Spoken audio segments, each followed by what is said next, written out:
시진핑 주석이 최근에 이제 7월 1일부터 구조조정 얘기를 좀 강하게 하고 있고, 이번에 얘기하는 구조조정은 좀 단순한 구조조정은 아니고 기업과 지방정부의 행위를 좀 바꾸겠다라는 측면에서 접근을 좀 하고 있습니다. 대를 위해서 소를 희생하는, 그러니까 상위 기업들 위주로 이제 드디어 살리는구나. 다만 많은 법제화된 과정을 통해서 굉장히 덫을 많이 놓을 것 같습니다. 지금 각 부처들이 되게 바쁩니다. 죽어야 되고 정리돼야 될 어떤 하위 산업들이나 경쟁력이 떨어진 산업에 대해서는 사실상 이제 도태시키는 방향으로 종합적으로 가겠다. 실제로 이 과정이 방향은 분명히 내년까지 이제 틀었기 때문에 주가 측면에서는 예측이 더 쉬울 것 같습니다. 이런 관련주들은 지수를 좀 상회할 가능성이 높아지는 이제 산업들이 됐다라고 좀 보고는 있습니다. 국내 역시도 중국이 무조건 요 가격에서 뭔가 진행을 하는 거는 당연히 우리 입장에서는 호재로 받아들일 수 있기 때문에 더 움직일 것 같습니다.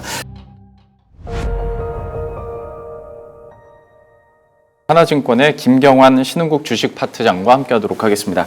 어서 오십시오. 안녕하십니까. 안녕하십니까. 파트장님과도 오랜만에 뵙는데 일단 그동안의 중국 증시 흐름이 좀 어땠는지 이것부터 한번 쫙 설명을 해주시고 네. 그 안에 있는 구체적인 뉴스들과 이슈들을 한번 점검을 해보겠습니다. 6월 말부터 이제 7월까지 우상향이 계속 좀 이어지고 있습니다. 네. 요즘에 요 며칠은 약간은 쉬어가고 있는 것 같긴 한데 좀 어떻게 보고 계십니까? 일단 뭐 저희가 하반기 전망하면서 5, 6월 달에 이제 저희가 얘기를 드렸던 거는 일단 중국이나 홍콩 증시 비중 확대 의견이었었고요. 근데 이제 다만 뭐 저희가 예측은 항상 틀리지만 3분기보다는 4분기 기여인이 크고 7월이 이렇게까지 뜨거울 거라고는 생각을 좀 못했습니다. 어쨌건 중국 시장은 7, 8월 달에 저희가 예상했던 것보다는 좀 더 많은 수급적인 자금들이 들어왔고요. 추가 유동성 효과가 좀 극대화되는 모습을 좀 보였습니다. 제가 장표 혹시 띄워주시면 좀 보면서 말씀을 좀 드릴 건데요. 예. 그 왼쪽은 저희가 이제 항상 H 지수 PR 밴드로 좀 갖다 놓은 건데 밴드의 상단으로 지금 올라가고 있는 모습입니다. 그러니까 저희가 하반기 전망을 하면 전망치를 제시해 드리고 예상 밴드를 드리는데 상단이 항상 H 기준으로 9,500선 정도 예측을 드렸는데 대략 현재 한 9,200선에서 한 9,150포인트 선 정도에 와 있습니다. 그러니까 앞으로 남은 여력 자체가 그렇게 크진 않은 상황이고요. CSI 300 같은 본토 지수도 지금 현재 저희가 드렸던 상단에 거의 10% 차이로 이제 근접을 해서 저희 예상보다 좀 더 어떤 경기나 가격 신호들 대비해서 전반적인 호재를 좀 많이 당겨온 그런 상황이고요. 강세 원인이라고 좀 본다면 가장 큰 건 역시 유동성 효과. 그러니까 상반기에 중국의 재정이나 통화 완화 정책이 계속 됐는데 불구하고 이제 시장에서 좀 기대했던 거는 대출이라든지 네. 유동성, 그리고 중국 매니저들이나 투자자들이 제일 많이 보는 데이터 중에서 이제 통화량 데이터가 있는데요. 최근 6개월 동안 좀 강하게 반등을 했고 특히 6월 달 데이터가 굉장히 좀 강하게 나왔습니다. 그러니까 중국 입장에서는 작년까지 유동성 함정에 빠져서 돈들이 돌지 않아서 재정이나 주식 부양을 열심히 했는데 그런 데이터들이 좀 강하게 나왔던 것, 그리고 추가적으로 이 유동성 효과가 극대화되기 위한 분위기는 결국엔 저희가 뭐 타코 트레이딩이라고 좀 그렇습니다만 미국과 중국 간의 휴전이 계속 연장이 되고 네. 리스크 자체를 굉장히 낮추면서 하반기 수출에 대한 우려들을 지금 뭐 특별히 그렇게 앞당겨 올 필요가 없다. 수출 자체가 나빠지는 데이터가 아니기 때문에 그런 부분들을 좀 반영한 게 최근의 흐름이지 않았나 이렇게 생각을 좀 갖고 있습니다. 예. 더 구체적인 얘기 나누기 전에 제가 첨언 하나만 파트장님께 하자면 파트장님은 제가 오랫동안 봐왔지만 네. 파트장님은 항상 습관적으로 자신의 예상은 항상 틀린다라고 말씀을 하시지만 네. 중국 뷰를 잘 보실 뿐더러 네. 저희 상반기 때 저희 만나서 얘기했던 거랑 크게 다르지 않게 흘러가고 있는데 네. 그리고 저는 이제 파트장님 들어오실 때 표정만 봐도 네. 증시가 떨어졌구나, 증시가 올랐구나 어느 정도 감이 오거든요. 네. 포커페이스가 안 되나 보네요. 요즘에는 지난번에 뵀을 때도 그렇고 표정이 좋았습니다. 아, 예, 다행입니다. 네. 네. 그래서 중국 증시도 그만큼 네. 잘 가고 있는 건데 네. 이런 상승 흐름의 가장 큰 배경, 물론 지표 얘기도 해주셨지만 네. 저희가 지지난주에도 어떤 중국의 대규모 구조조정 얘기를 할지 공급 네. 개혁에 대한 이야기들 국내 증시에서도 이야기를 많이 했었거든요. 그렇습니다. 좀 여기는 어떻게 상황이 돌아가고 있습니까? 일단 뭐 제가 구조조정 얘기를 드리려면 사실 이 시진핑 주석이 최근에 이제 7월 1일부터 구조조정 얘기를 좀 강하게 하고 있고 이 구조조정 관련해서 조금 배경을 좀 설명을 드려야 되는데 시간 관계상 제가 이제 그냥 핵심만 좀 먼저 말씀을 좀 드리면 중국에서 이번에 얘기하는 구조조정은 좀 단순한 구조조정은 아니고 기업과 지방정부의 행위를 좀 바꾸겠다라는 측면에서 접근을 좀 하고 있습니다. 그러니까 네. 소모적 가격 경쟁 혹은 내몰림식 가격 경쟁으로 이제 번역이 되는데요. 이제 안, 내자, 그리고 소용돌이 같은 거 얘기할 때 권자를 해서 내권식 경쟁 방지 정책입니다. 그래서 조금 장표를 띄워주시면은 저희가 이제 중국에서 가장 권위 있는 자리 회의를 얘기할 때는 정치국 회의라는 회의가 있지만 사실 더 중요한 회의는 그 장표 왼쪽에 하단부에 이제 중앙재경위 회의라고 그래서요. 이 자리가 보통 2, 3년에 한 번씩 시진핑 주석이 경제 관련 주제로 좀 큰 주제를 얘기를 하게 되는데 7월 1일 날 이 자리에서 이제 소위 말해 내몰림식 혹은 저가 경쟁, 악성 가격 경쟁, 소모적인 가격 경쟁을 억제하겠다는 정책으로 시작이 돼서 6월 중순부터 중국 그 투자자들은 소위 말해 이제 시클리컬이죠. 네. 공급 과잉으로 계속 안 좋았었던 뭐 태양광, 리튬, 또 전기차, 또 중국의 철강, 화학 이런 것들을 열심히 트레이딩을 했고 그거에 불을 좀 붙인 계기가 된 게 7월 1일 회의 그리고 2주에 있었던 각 부처들이 이제 위에서 워낙 중요한 회의에서 얘기를 했기 때문에 이제 구조조정 방향으로 가겠다라는 얘기를 한 거고요. 이번에 뭐 소위 말해 그 내몰림식 혹은 그 소모적인 가격 경쟁을 억제하겠다는 의미에서 좀 과거와 차이점이 있다면 사실 중국의 전반적인 산업은 다 공급 과잉 얘기를 다 듣고 계시잖아요. 네. 뭐 이번에 대상이 꼭 철강이나 배터리나 태양광으로 하나로 특화되기보다는 각 지방 정부나 기업들 입장에서 너무 과도하게 프로모션을 통한 뭐 저가 경쟁을 한다든지 출혈 경쟁을 한다든지 해서 정부는 열심히 보조금이나 어떤 저리 대출을 통해서 밀어줬지만 생산이나 제조업에 대해서 너무 지나친 해석들을 했다라는 측면이 좀 있고 예를 들어 태양광 같은 경우도 각 지방 정부가 사실은 구조조정에 작년부터 들어갔어야 되지만 그런 거 상관없이 지방정부 관료 입장에서는 본인의 어떤 성과나 KPI가 투자나 생산으로 달려있기 때문에 뭐 무조건 그냥 공장을 돌리게 한다든지 등등의 포괄적인 의미의 정비나 혹은 참교육 혹은 일부 이제 정부의 규제가 좀 들어갔다 보시면 될 것 같고요. 그래서 사실 10년 전에 이렇게 비슷하게 저희가 철강이나 화학, 석탄에 대해서 공급 과잉 구조조정이라고 그래서 이제 공급직 개혁이라는 걸 했던 적이 있어서 네. 중국 투자자들은 몇 번의 학습 효과들이 좀 있습니다. 10년 전에 이런 구조조정 성과도 좀 있었고 불과 한 4년 전에 중국이 전기를 막 끊는다고 하면서 탄소 저감 관련된 구조조정 경험도 좀 갖고 있습니다. 그래서 일단 7월 달에 관련주들이 이제 계속 움직였던 거는 방향이 이제 4년 만에 이제 어떤 확장이나 가격 경쟁에서 오른쪽 변으로 이제 이동을 했다. 이제 방향성 자체는 이제 구조조정하는 방향일 것이고, 이제 과거와 조금 다르게 어떤 산업들마다의 어떤 그 규제나 구조조정 강도의 차이는 있겠지만 더 이상 투자가 이제는 확장 쪽에서 이제 꺾이는 방향으로 갈 것이고, 감산이나 캐파 감축 혹은 지방정부에 대한 이 각종 KPI나 성과 지표를 좀 바꿔서 가격을 좀 끌어올리겠다는 취지로 좀 보시면 됩니다. 제가 주구장창 좀 말씀을 좀 길게 말씀드렸지만 시진핑 주석이 지금 제일 불만인 부분은 앞으로 한 2년 정도 본인이 남은 임기 동안 생산성은 향상이 됐지만 마진이나 가격 지표가 너무 나쁜 거에 대한 불만이 크다고 보시면 될 것 같고요. 그래서 일반적으로 지금 주식이나 원자재 가격이 먼저 이 부분을 땡기는 이유는 당위성 측면도 좀 있겠지만 결국엔 가격이 좀 오를 때까지 계속적으로 압박을 가하겠다는 측면에서 시장에 좀 베팅이 있었습니다. 물론 지난주 금요일 날 이제 저녁에 야간 선물 시장에서 뭐 태양광이나 폴리실리콘, 리튬 이런 거에 대해서 거래가 좀 과할 정도로 과열이 돼서 네. 규제가 나왔고 올해 다소 이제 오늘 이제 기준으로 원자재 상품 선물 시장에서 굉장히 많은 품목들이 이제 하한가를 맞았습니다만 아마 이번 주엔 좀 조정이 있겠지만 의지 자체가 워낙 강하고 8월하고 이제 9월 넘어가는 구간에 이제 각종 문건들이 좀 계속 나올 거기 때문에 결국에는 9월까지는 계속 단기 트레이딩을 좀 하려고 할 거라고 저희가 좀 예측을 하고 있습니다. 근데 저는 이거 그 소모적인 가격 경쟁을 억제하고 네. 공급에 대한 개혁을 이루겠다 뭐 이 얘기를 처음 들었을 때 네. 이거는 온전히 제 그냥 뇌피셜이니까 틀리면 틀렸다고 네네네, 말씀하셨습니다. 그럼요. 예. 지금까지 중국이 여기까지 성장하는 네. 과정이 공급 과잉을 일으키고 정부 맞습니다. 정책을 엄청 때려 본인들이 부어가지고 종용했죠. 그랬죠. 그래서 그렇죠. 네. 100개 기업 다 뛰어들어. 네. 그 중에서 살아남는 거 한두 개로 우리는 이제 나중에 살아남아서 그 탑티어로 만들 거야. 그러니까 이런 전략으로 지금까지 신산업에서도 네. 잘 해냈고 그게 OLED, 뭐 태양광, 일부 IT까지 왔다고 생각을 하거든요.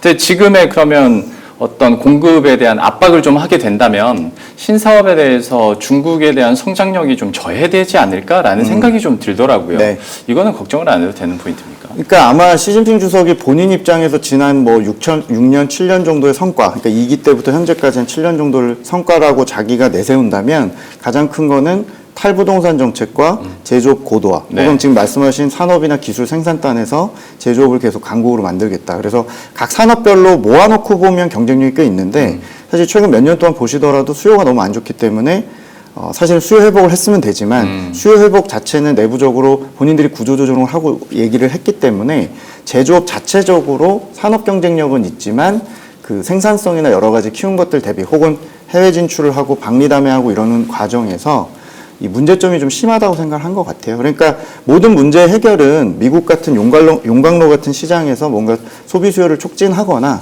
부동산을 뭐 다시 이렇게 뭔가 일으키거나 이런 방향이면 참 좋겠습니다만 거기는 아닌 거고요. 결국에 본인이 기술이나 생산성으로 확장을 시켜왔던 이 과정에서 중국이라는 나라 항상 그 중간이 없고 이게 어떤 쏠림 자체가 굉장히 심하기 때문에 결국에는 적자 생존을 시키고 상위 기업 위주로 히토류든 조선처럼 이제 더 예리하거나 더 좋은 칼을 갈아보겠다라고 보시면 될 것 같고요. 네. 저는 이게 성공 여부를 떠나서 시장이 이 과정에서 당위성을 좀 느끼고 있고 내년까지 될 때까지 계속 PPI나 어떤 GP 마진 같은 데이터들이 올라올 때까지 계속 그 각 과잉 산업들을 좀 밀어붙이는 과정이 진행이 될 거기 때문에 어느 누구도 올해 중국이 수요가 좋아서 원자재나 이런 이 태양광, 리튬 같은 게 오를 걸로 보신 건 아니고 그렇죠, 네. 그들의 어떤 확장 전체가 멈추고 이제 대를 위해서 소를 희생하는 그러니까 상위 기업들 위주로 이제 드디어 살리는구나. 다만 이 과정이 과거 10년 전에는 철강이나 석탄 같은 산업들은 대부분 다 국영기업이라서 네. 그냥 하라면 하는 거죠. 근데 지금은 민영기업들이 많은 그 산업들이 많아져서 명분을 좀 갖춰야 됩니다. 그러니까 중국은 앞으로 몇 달 동안 보시게 될 게 화끈하게 뭔가를 감산하고 스크랩하는 개념으로 접근하는 게 아니라 많은 법제화된 과정을 통해서 굉장히 덫을 많이 놓을 것 같습니다. 그러니까 방금 제가 들어오기 전에도 텔레그램에 제 채널을 통해서 올렸습니다만 지금 각 부처들이 되게 바쁩니다. 그래서 법안을 올리고 네. 이제 어떤 기준점을 마련을 하고 그게 탄소 저감이든 ESG든 전반적인 지방정부의 관료 평가든 여러 가지를 바꿔서 어쨌건 지금 어떻게 보면 죽어야 되고 정리돼야 될 어떤 하위 산업들이나 경쟁력이 떨어진 산업에 대해서는 사실상 이제 도태시키는 방향으로 종합적으로 가겠다. 이게 철강이나 화학도 마찬가지고 이제 신흥 육성 산업이었었던 배터리, 전기차도 마찬가지고 심지어 플랫폼 업체들과 양돈 업체들까지도 포함이 돼 있기 때문에 조금 종합적인 과정에서 가격과 물가를 올리고 이익을 상위 기업 중심으로 올리겠다는 과정으로 보시면 되기 때문에 사실 이렇게 말씀드리면 국내에서 수혜받는 지속성에 대해서 다들 의구심을 여전히 갖고 계시고요. 실제로 이 과정이 방향은 분명히 내년까지 이제 틀었기 때문에 관련 산업들이 분명히 재평가를 받겠지만 산업별 템포는 매우 다를 수 있습니다. 예를 들면 철강이나 태양광처럼 구속력이 굉장히 있거나 태양광처럼 이렇게 어떤 그 업황 자체가 너무 이제 내몰림식으로 끝까지 와 있기 때문에 사실상 어떻게 건드리더라도 가격이 좀 오르기 쉬운 섹터라든지 우선순위들은 좀 있기 때문에 저희는 철강과 뭐 태양광 중심으로는 국내에서 좀 보시되 주가 측면에서는 예측이 더 쉬울 것 같습니다. 이런 관련주들은 사실 내년까지 가격이 오를 때까지 지수를 좀 상회할 가능성이 높아지는 이제 산업들이 됐다라고 좀 보고는 있습니다. 예, 그 덫이라고 표현을 해주셨었는데 네. 그러니까 어떤 정책적인 규제들을 통해서 해서 걸리면 우린 도태시키겠다 이 뜻인가요? 네, 맞습니다. 그러니까 과거에는 뭐 중국 아시겠지만 시장 경제이긴 하지만 예. 국영기업이 많고 이러면 국영기업이 많은 산업은 그냥 사실 불러서 얘기 좀 하면 되죠. 그러니까 그렇죠. 철강도 10억 톤의 캐파라고 한다면 우리 이번에 그냥 1억 톤 정도 줄여야 될 것 같다.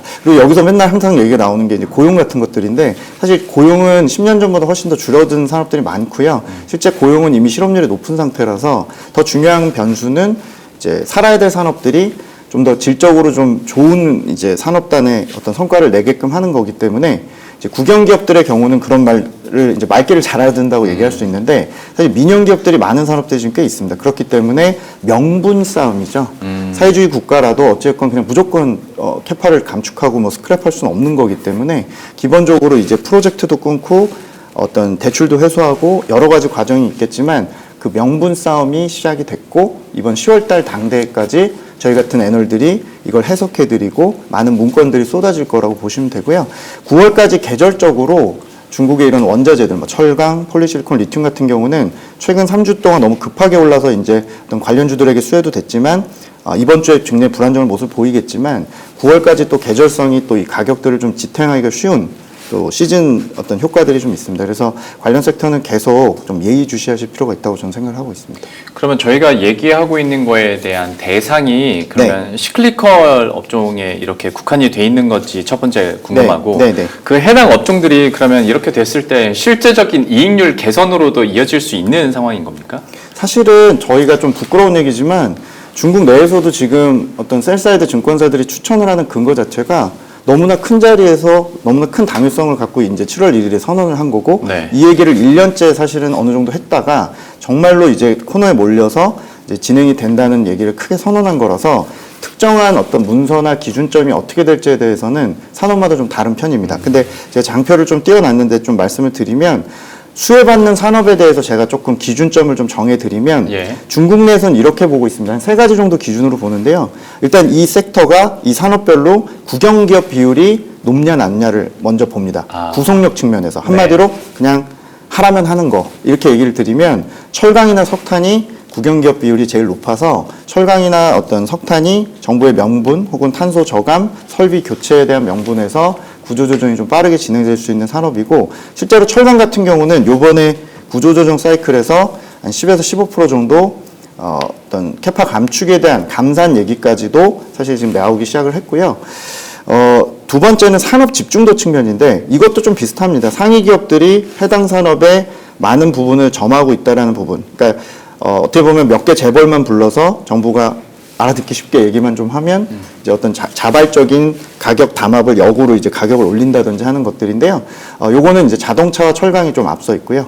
세 번째 기준은 중국 내에서도 이제 이렇게 보는데요.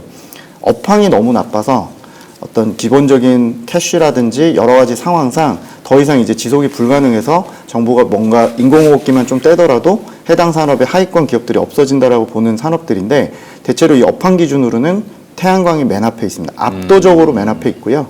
그 다음이 배터리, 전기차, 뭐 플랫폼 양돈 이런 순으로 이제 떨어지는데 우리나라 입장에서는 구속력 측면에서 그러니까 한마디로 정부가 하라는 구속력이 강한 철강 그리고 업황이 어려운 태양광 위주로만 일단 먼저 보시고 태양광 다음 단계가 사실은 리튬이나 배터리 쪽일 것 같습니다. 그러니까 뭐 속도는 아마 기대에 못 미치실 수는 있겠지만 방향 자체는 한 3년 정도 캐파를 이미 투자를 줄인 상태고 이 가운데 만약에 정부가 보조금이나 프로젝트 제한이나 이런 것들이 들어가게 되면 혹은 감산 기준이 좀 더 높아지게 되면 9월 이후로 관련 섹터의 이런 상위 기업들이 더 움직일 것 같습니다. 국내 역시도 중국이 무조건 요 가격에서 뭔가 진행을 하는 거는 당연히 더 나쁠 게 없고 당연히 우리 입장에서는 호재로 받아들일 수 있기 때문에 주가의 어떤 전반적인 호재로 작용할 가능성은 이제 방향성 자체가 좀 높아져 있다고 보시면 될 것 같습니다. 마지막에 그러니까 네. 저 그거 여쭤보고 싶었고 방금 전에 파트장님께서도 굉장히 이제 순화되고 조심스러운 표현을 제가 네. 느끼기에는 하셨는데 그러니까 이런 스토리가 이어지면 사실 국내 기업 반사 이익에 대한 네. 이 질문을 드리고 싶은 유혹이 있거든요. 네. 실제 그 반사 이익이 올 것인가에 대해서 좀 그런 이거는 좀 시간을 두고 좀 더 기다려야 아닙니다. 된다. 저는 그냥 지금 제가 뭐 해당 담당자는 아닌데 뭐 예를 들어 화학같이 애매한 섹터들 대비해서 우리나라 입장에서 보신다고 하면은 그냥 철강은 중국이 주도하고 있고 중국의 뭐 덤핑이라든지 중국의 가격들 자체가 문제였잖아요. 그러니까 이거는 뭐 복잡하게 보실 게 없고 중국에서 10% 감축이 있거나 15% 감축 시도 자체가 생긴다고 가정을 하면 국내 입장에서도 밀어내기가 됐건 혹은 가격적인 측면에서 그 비슷하게 혹은 좀 더 탄력적으로 주가에서 반영할 수 있는 거고 우리나라나 중국이나 철강업체나 공급과잉 산업들은 다 똑같이 운명적으로 지금 PBR이 낮고 상당히 디스카운트 돼 있기 때문에 이제 그런 측면에서 호재로 받아들일 수 있을 것 같고요. 이제 태양광 같은 경우도 마찬가지로 중국의 어떤 산업 자체의 어떤 캐파 너무나 심각할 정도로 공급 과잉 상황이었기 때문에 이제 이런 움직임 자체는 주가의 어떤 촉매제로 분명히 작용할 수 있다고 생각을 하고 있습니다. 미국이 제한해서 우회 수출을 막아서 얻는 우리나라의 태양광이나 배터리의 효과보다는 중국 자체적으로 결자 해제하는 측면에서의 정책들이 훨씬 더 저는 수혜가 된다고 보고 있어서 제가 뭐 섹터 담당자가 아니라 정확하게 측정해드리기도 어렵고 실제로 지금 감산 기준이나 이런 것들은 9월, 10월까지 더 나와봐야겠습니다만 전체적으로 이 부분에 이번에 어떤 접근 자체는 꽤 진지하다라고 말씀을 좀 드리고 있습니다. 알겠습니다. 그리고 좀 다른 얘기이긴 한데 네. 첨단 산업 쪽으로 드라이브는 그래도 여기는 이거대로 계속 가는 겁니까? 저희가 뭐 6월 달에 뭐 로보택시나 중국의 휴머노이드 로봇, 뭐 피지컬 AI 쪽 뭐 이런 거 탐방을 좀 갔다 왔는데요. 뭐 그쪽은 그쪽대로 이제 정부가 지원할 수 있는 방향이나 AI 관련된 부분들 또 반도체나든지 뭐 정부가 좀 특정해서 지금 가고 싶은 분야에 대해서는 당연히 전진하는 방향일 텐데 지금 요 몇 년 동안 이미 수출의 역군이라고 밀어붙이고 정부가 혜택을 많이 줬던 산업들이 이미 굉장한 수준까지 이제 이익이 떨어지고 상당히 출혈 경쟁을 했기 때문에 더 이상 정부의 리소스를 다 써가면서 다른 나라에게 좋은 일, 그러니까 다른 나라 사실 기분적으로 좋지도 않지만 물건을 싸게 팔 수밖에 없고 덤핑을 하는 것 자체가 이익을 남기고 싶다라는 약간의 우리가 볼 땐 모순이지만 중국 내에서는 생산성 자체를 공급단에서 뭔가 조정을 해보고 싶다는 시도로 보시면 될 것 같고요. 저는 내년까지는 재무제표상으로 이 중국 쪽의 어떤 기업들도 그렇고 관련 산업들이 이익단에서의 어떤 훼손됐던 부분들을 10에서 20%씩 이제 만회하는 과정이 좀 진행이 될 거고 첨단 테크나 이런 쪽은 어차피 저희가 뭐 내년에도 생태계를 투자할 수 있는 부분들이 꽤 있고 중국 정부가 그 방향에 대해서는 오히려 규제 완화 신호를 갖고 가는 거니까 네. 좀 별도로 보실 필요가 있을 것 같습니다. 부양책이 나오더라도 그러면 그쪽에 집중될 가능성도 네. 있는 거겠네요. 네. 그리고 방금 구조조정 산업도 아까 질문하신 거에 대한 제 직접적인 답변은 없었지만 기본적으로 이걸 뭐 다 포기한다 개념은 아니고요. 사실상 좀 효율화시킨다는 효율화, 부분이 네. 될 거고 이게 지금 너무 심각할 정도의 어떤 가격 지표를 보여주는 산업이 너무 많다 보니까 이 부분에 대해서 정부가 최대한 억제하려는 시도라고 보시면 될 것 같습니다. 알겠습니다. 중국발 구조조정이나 아니면 공급 개혁에 대해서 한번 자세히 또 설명을 해주셨고 조금 화제를 돌려서 저희가 뭐 5월, 6월에도 참 이야기를 많이 했던 기억이 있습니다. 중국의 신소비 관련해서 네. 그리고 신소비와 뭐 어떤 IP 산업에 대해서도 화제가 많이 됐었는데 네. 지금 중국의 신소비 관련해서 투자 트렌드나 실제적인 유행 트렌드는 어떻게 좀 진행되고 있는지 이것도 한번 설명해 주시죠. 네, 저희가 이제 한 2주 전에 중국 출장을 가서요. 이제 중국 대형증권사에서 이제 중국도 올해 상반기에 최대 화두가 신소비였기 때문에 뭐 중국에 아시는 팜마트라든지 중국의 뭐 각종 프랜차이즈들, 새로운 소비주들 관련해서 사실은 상반기에 투자가 좀 진행된 상태에서 포럼이 좀 진행이 됐습니다. 그래서 상장 기업들도 많이 참석을 했고 저도 이제 가서 실제 포럼에서 얘기하는 전략이나 최근 소비 트렌드 얘기를 좀 듣고 와서 그 부분을 제가 좀 느낀 대로 공유를 좀 해드리고 싶은데요. 예. 제가 지금 오늘 띄워놓고 있는 자료는 사실 공유를 저는 해주시면 좋을 것 같고 또 아니라면 제가 텔레그램 채널을 제가 하고 있고 제 이름으로 하고 있기 때문에 좀 공유해드릴 수 있는 자료들이긴 합니다. 저희가 이번에 포럼에 참석해서 이런 부분을 좀 느꼈습니다. 그러니까 중국 소비가 생각보다 성숙하고 많이 진행이 돼 있다. 그러니까 우리가 90년대부터 2020년대까지 일본의 뭐 잃어버린 20년이랄지 잃어버린 뭐 30년 이렇게 얘기를 할 때 중국 역시도 약간 일찍 늦는 느낌, 그러니까 조로 현상 같은 걸 겪으면서 사실 중국에서 굿즈라든지 아트토이라든지 이미 뭐 어떤 어덜트 허비 같은 일종의 그런 매니아나 혹은 뭐 오타쿠 문화 같은 것들이 굉장히 빠르게 확산을 하고 있고 이런 것들을 MZ들이 소비가 주도를 하고 있는데 그냥 제가 받은 가장 많이 이번에 가서 들은 거는 정서 소비라는 단어들이었습니다. 정서 소비요. 그러니까 소위 말해 위로가 좀 필요하고 기본적으로 여러 가지 그 소비 문화를 중국 소비자들이 이미 많이 겪은 상황에서 감정적인 소비, 그러니까 중국 단어로 한자로 그냥 정서 소비라는 단어를 가장 많이 쓰고 있습니다. 그러니까 이제 중국은 싸고 즐거운 소비를 하려고 노력들을 하고 있고 이제 관련된 지출에서 나오는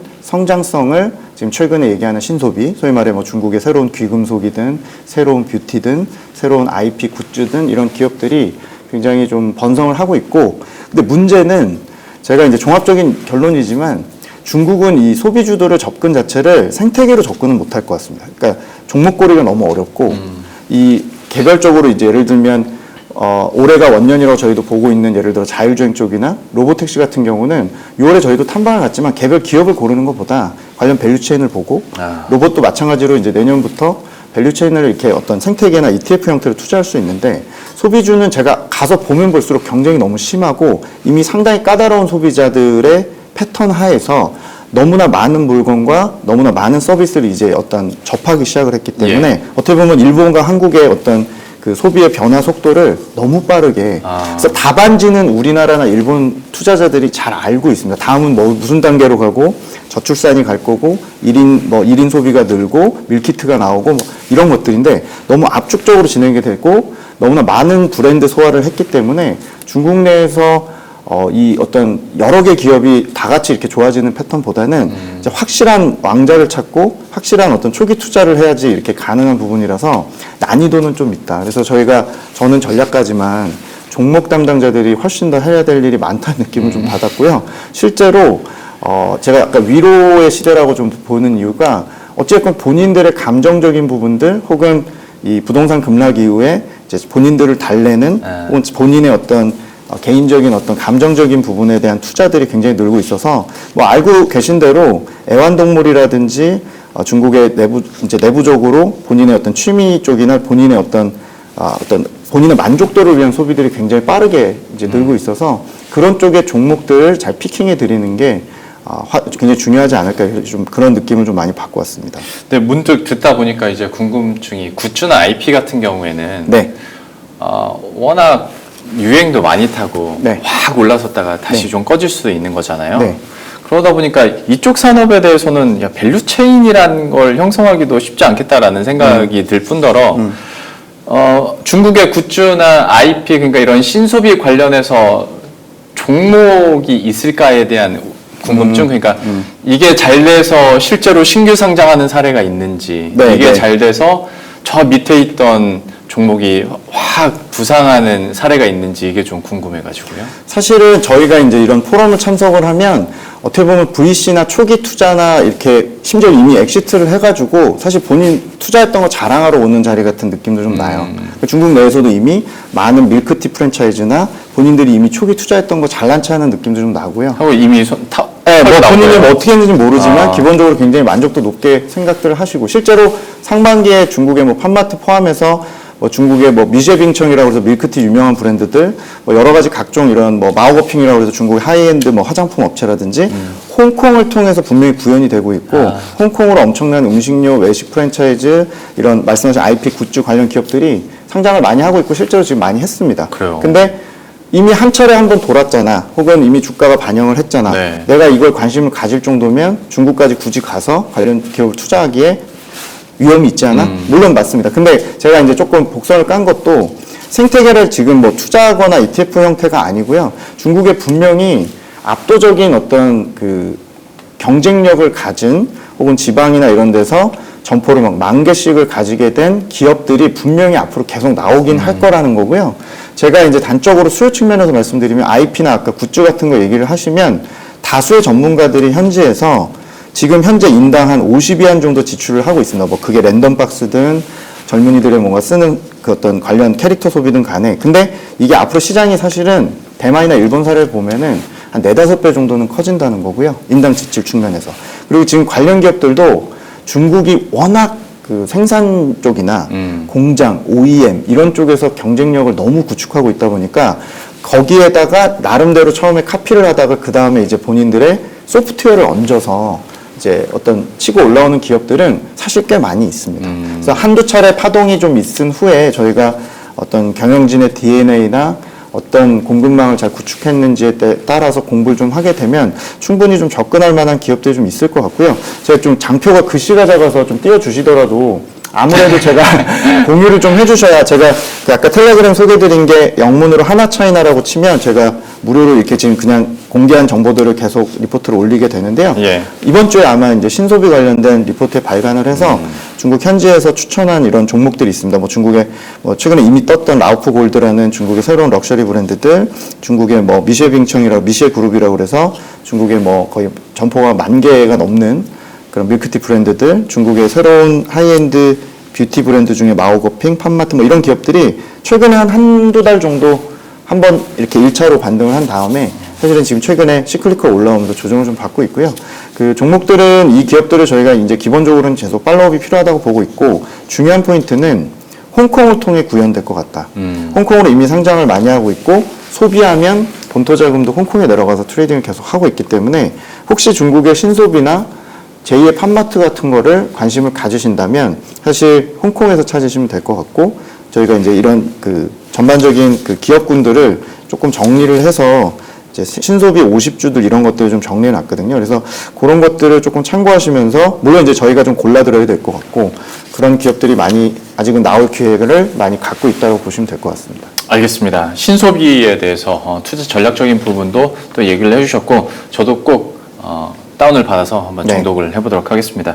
오늘 파 트장님과는 여기서 마치고 인사드리도록 할게요. 하나증권 김경환 신흥국 주식파트장과 함께했습니다. 오늘 말씀 고맙습니다. 감사합니다.